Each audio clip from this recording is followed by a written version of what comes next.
Kami mengucap syukur kepada Engkau Tuhan oleh karena kasih setia Tuhan dalam kehidupan kami yang boleh membawa kami semua juga pada saat ini dalam keadaan baik, dalam keadaan sukacita walau apapun yang terjadi. Kami selalu percaya bahwa Tuhan selalu bersama-sama dengan kami semua, menolong kami, mengangkat kami ketika kami terjatuh dan menguatkan kami dalam segala hal. Dan terima kasih Tuhan untuk waktu yang indah pada pagi hari ini. Kami boleh kembali Tuhan bawa dalam pembelajaran kebenaran firman Tuhan. Tuhan lembutkanlah hati kami, Tuhan segarkanlah pikiran kami untuk dapat menerima segala hal yang siap Tuhan taburkan pada pagi hari ini. Apapun itu Tuhan, biar semakin membuat kami semakin bertumbuh dewasa, semakin mengkoreksi diri, dan juga semakin membuat kami hari semakin baik, semakin berkenan di hadapan Tuhan. Tentu Tuhan, hamba-Mu mohon hikmat yang daripada Engkau, karena hamba-Mu ini adalah tidak sempurna. Hamba-Mu ini membutuhkan Engkau yang maha sempurna supaya dapat menyempurnakan segala sesuatunya. Berkati ruangan ini, berkati sekitar kami, supaya kemuliaan Tuhan saja yang boleh kami rasakan di tempat ini. Terpujilah nama Tuhan. Dalam nama Tuhan kami Yesus Kristus, Tuhan dan Juru Selamat kami yang hidup, kami berdoa dan mengucap syukur. Amin. Nah, ya Robert.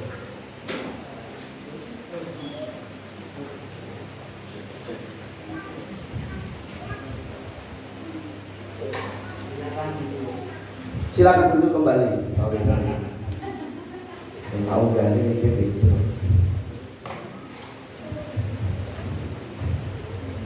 Shalom.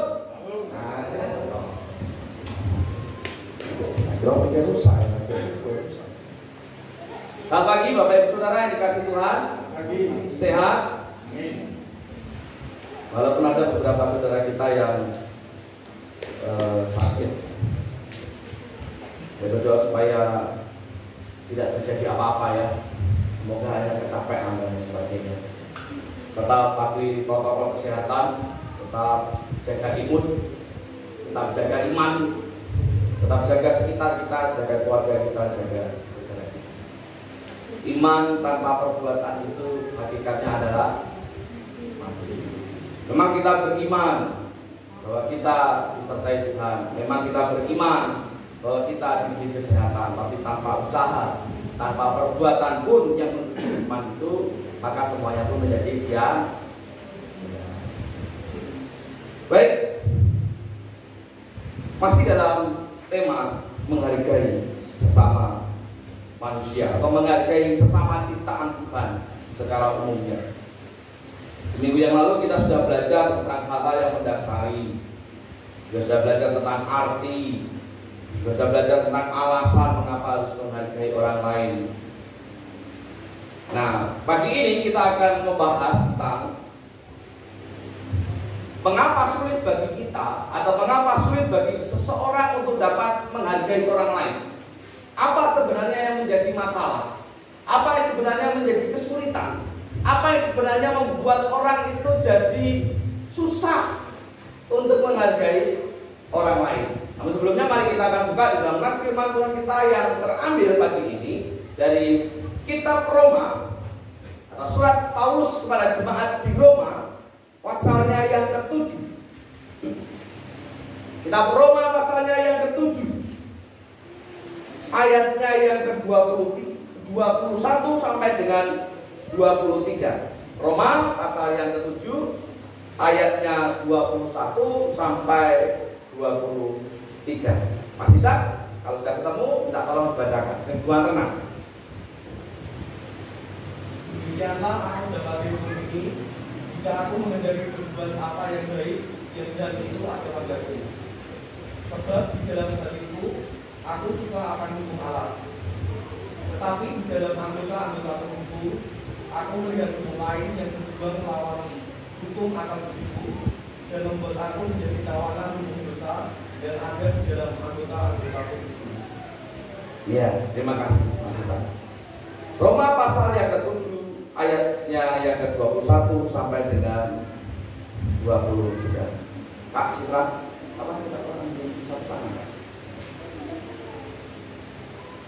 Dan sekali Bapak Ibu Saudara, bahwa mengapa toh orang itu kok susah sekali menghargai orang lain? Apa yang membuat kita, mungkin di antara kita ada yang mengalami ini, Atau mungkin kita bertanya-tanya, mengapa ya orang-orang di sekitarku itu sangat susah untuk menghargai. Padahal saya sudah menghargai, padahal keluarga saya sudah menghargai, padahal sekitarnya sudah saling menghargai. Tetapi kenapa? Satu orang itu aja, satu keluarga itu aja. Kenapa sih susah sekali menghargai orang lain? Kenapa sih susah sekali menerima perbedaan orang lain? Kenapa sih susah sekali menerima kekurangan orang lain? Jangankan kekurangan, kadang kebaikan orang lain aja, kebaikan orang lain saja susah diterima, susah mengapresiasi. Itu namanya tidak menghargai. Ya. Beberapa waktu lalu saya dapat pelajaran. Ada dalam salah satu channel YouTube yang saya tonton. Saya sebutkan begini. Mengkritik, memberi saran, bahkan sampai menyalahkan itu sah-sah saja dalam tataran hukum demokrasi di Indonesia ini. Tetapi hendaklah, baik apakah itu kritik, apakah itu saran, apakah itu apa namanya sekalipun, hendaklah selalu disertai dengan apresiasi. Artinya bahwa kalau orang salah ditegur, orang salah diberi saran, orang salah diberi kritik, itu sah, tetapi hendaknya diberikan satu keseimbangan bahwa ketika orang itu mencapai keberhasilan, sekecil apapun, diapresiasi. Baik itu pujian dari mulut atau tindakan secara nyata dalam kehidupannya. Jadi itu seimbang. Ya. Tetapi itu pun sangat susah dilakukan. Nah, Roma pasal yang ke-7 ayat 21 sampai dengan 23 mengajarkan kepada kita tentang alasan mengapa orang susah menghargai. Yang pertama saya mencatat di sana bahwa orang susah sekali menghargai karena kurangnya atau kekurang mampuan di dalam mengendalikan diri sendiri. Kekurang mampuan di dalam mengendalikan diri sendiri. Loh, kenapa bisa begitu? Ayat 21 dikatakan di sana. Jika aku menghendaki berbuat apa yang baik, yang jahat itu ada padaku. Nah, Bapak Ibu Saudara, hidup itu seperti dua sisi mata uang. Daerah kantong. Tahu uang koin? Uang koin itu ada berapa sisi? Dua sisi. Hidup pun seperti itu. Ada hitam, ada putih. Ada sisi baik, ada sisi jahat. Ya kan? Ada dingin, ada panas. Nah, orang yang bisa mengendalikan diri adalah orang yang bisa membedakan, pertama, membedakan mana yang jahat, mana yang baik. Dan kemudian bisa mengendalikan diri supaya bukan yang jahat yang menonjol. Bukan yang jahat yang semakin nampak. Ayat 22 lebih menarik lagi.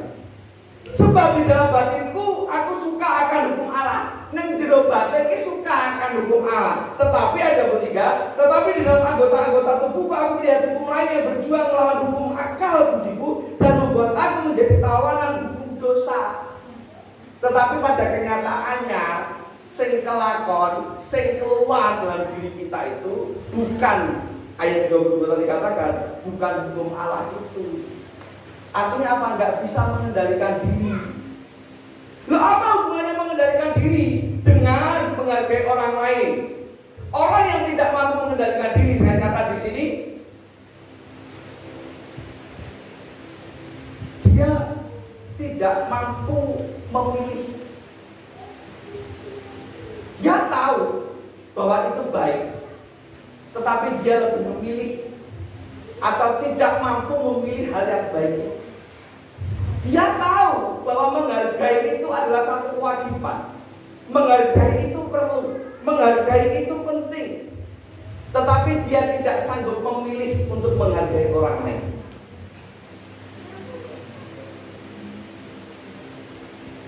Terlalu banyak teori kurang aksi. Lalu memilih banyak teori tetapi tidak memilih untuk beraksi. Jadi bagaimana, apa yang harus kita lakukan? Kendalikan diri supaya bukan yang jahat yang keluar, supaya bukan kebencian yang keluar, supaya bukan sakit hati yang keluar.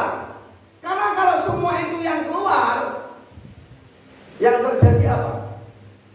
Gampang merendahkan orang lain, gampang ngerasani orang lain, gampang menyakiti orang lain, apalagi gampang mencaci orang lain. Itu yang terjadi. Ketika kita tidak bisa mengendalikan diri, maka semua perbuatan jahat yang akan keluar. Pertama, ketahui bahwa ada dua sisi dalam hidup kita. Semua orang punya sisi baik dan sisi jahat. Tidak ada orang manusia yang suci selain manusianya Yesus Kristus. Maka dari itu kendalikan dirimu supaya bukan yang jahat yang keluar. Masih ingat tentang ilustrasi serigala? Serigala hitam dan serigala putih? Ingat? Kalau nggak salah waktu itu KPB di rumah Presiden saya sampaikan, kalau mau bertarung, mana yang akan menang kira-kira? Serigala putih atau serigala hitam? Masih ingat jawabannya? Mana yang menang? Putih. Kenapa? Putih itu baik. Enggak apa-apa. Tapi dari situ kita akan lihat. Tadi orang eling jawabannya. Saya tapi. Ada lagi? Tergantung siapa yang dikasih makan paling banyak. Hah? Tergantung siapa yang dikasih makan paling banyak. Maksudnya? Ya kalau serigala putih yang dikasih makan lebih banyak kan dia gemuk. Yang hitam jadi kurus kan menang yang putih. Gitu. Intinya begini. Itu jawabannya itu yang betul. Orang mungkin memilih hitam karena ketoknya keren.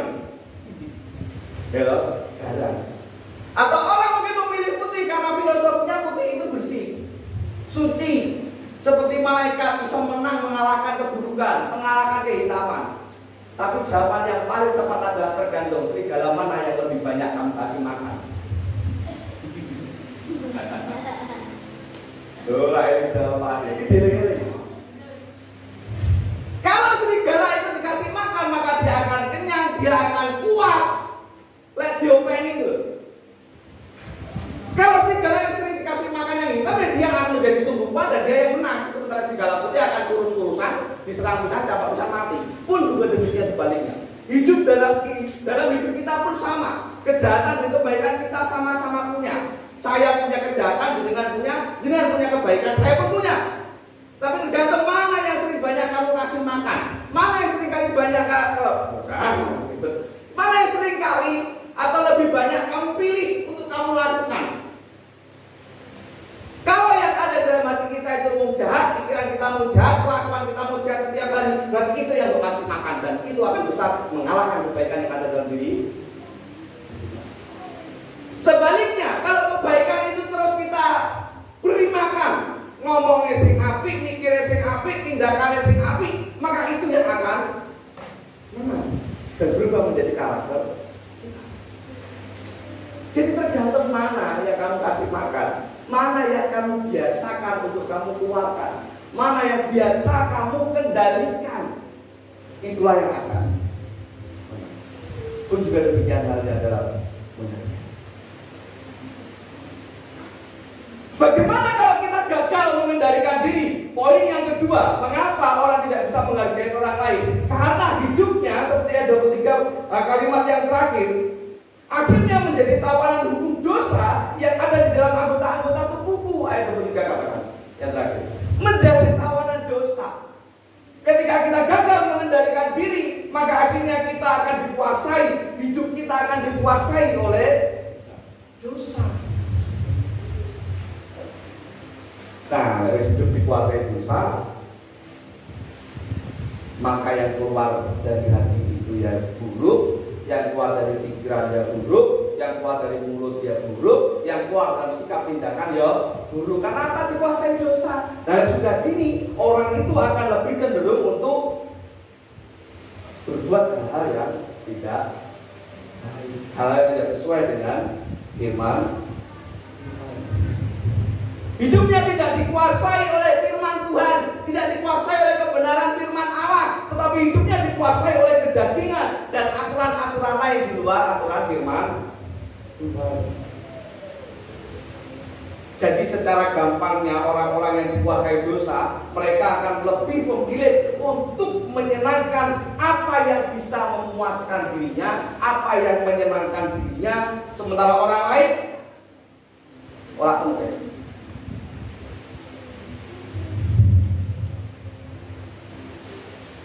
Mau mencaci ya ora mikir, mau mengkritik ya ora mikir, mau menyarankan ya ora mikir, mau bertindak ya ora mikir, sepenting aku puas.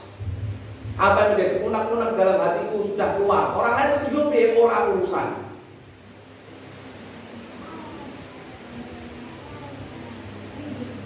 Ketika hidupnya dikuasai oleh, tidak ada lagi aturan firman Allah di sana. Hanya ada satu aturan dalam hidupnya, yaitu adalah hidupnya sendiri. Aturan itu adalah hidupnya sendiri. Tidak mudah untuk menerima masukan orang lain. Karena bagi yang terpenting adalah pikiranku sendiri. Aku yang paling benar. Akhirnya larinya jatuhnya menjadi sombong. Orang kalau sudah merasa paling benar itu dari sombong.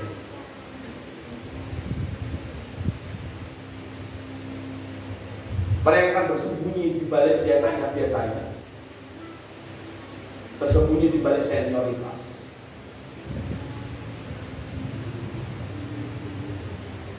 Di Indonesia ini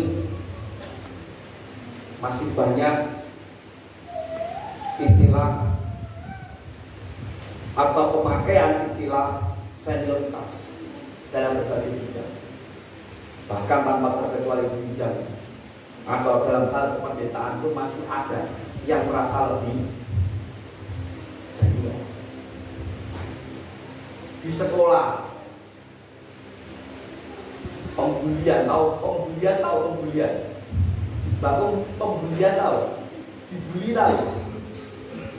Dibully itu bahasa gampang itu apa? Masuk salah satunya itu pembulian. Istilah umumnya itu pembulian. Jadi mulai direndahkan secara verbal maupun non verbal, disiksa, itu pembulian. Misalkan bocah sekolah dari keplak-keplakan koncone itu juga dibully. Sifra itu pernah dikunci, jadi dimasukkan kelas sama temennya, dipukul perutnya ya teman saya. Oh itu marah saya. Orang yang pendeta tahu gitu. Pernah itu kelas berapa itu? Tak datang itu. Kalau tidak bisa selesaikan ini, saya yang selesaikan. Ini pembulian. Dia sekolah itu nangis, bilang perutnya sakit, ternyata pukul temennya. Ada berapa orang kan? 3-4 orang ya. Ada satu cowok. Itu pembulian.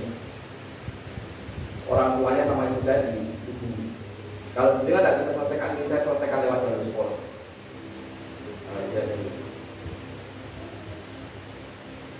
Pembulian. Karena merasa apa? Senior, merasa kuat. Yang lain lemah. Merasa lebih tahu, merasa lebih paham.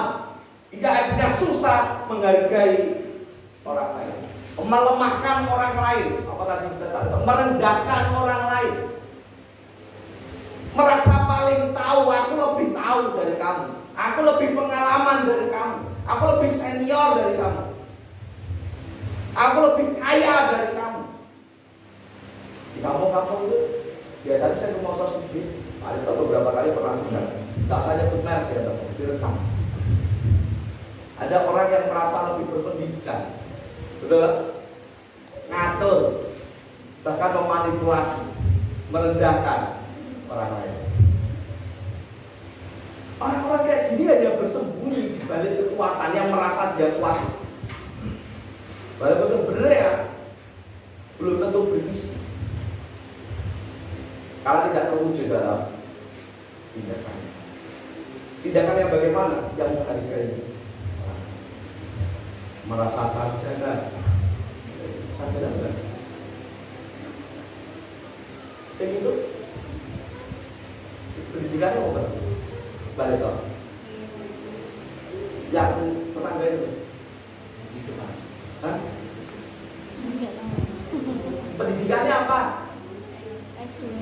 Dan Pak Reto kok ngambut? Dalam? Lupa. Tapi orang berpendidikan kan? Orang tersebut profesinya tidak ngerti. Tapi ada ya kayak gitu.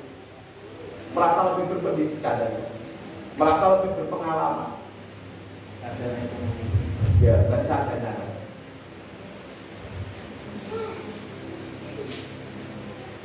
Merasa bisa memainkan peranan di lingkungan kampungnya.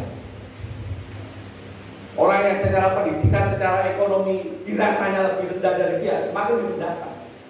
Lek perlu jongkrok, ya bukan Pak Reto jongkroknya dari RT. Saya bilang ada tidak perlu dikerjani. Mundur lagi. Memanipulasi, tidak menghargai orang lain. Lalu sangat rapat dia mau kalah. Sama PT itu mau kalah. Lek perlu bentuk geng. Geng yang apa? Yang pada-pada bisa saling merendahkan orang lain. Nah, itu terjadi dalam dunia nyata. Orang-orang seperti ini hidupnya masih dikuasai dosa, dikuasai kedagingan. Sehingga semua yang keluar baik lewat perkataan, perbuatan, pikiran, tindakan apapun itu berdosa. Jadi kalau tidak, mengapa orang tidak bisa menghargai orang lain karena hidupnya masih dikuasai? Dimana tidak ada peraturan lain selain dia sendiri. Hukum firman Allah dia tahu mungkin. Apapun keyakinannya, dia tahu.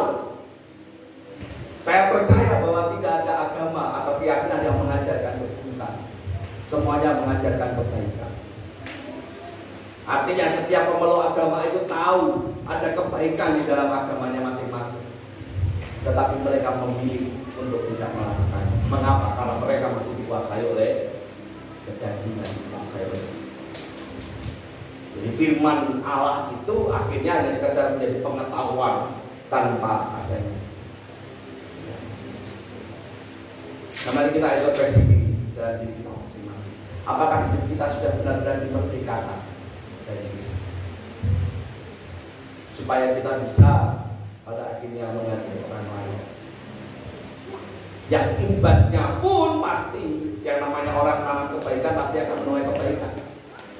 Masih ada satu seri lagi tentang menghargai orang lain yang terakhir besok ini saya sampaikan tentang mengapa saya bicarakan semua ini.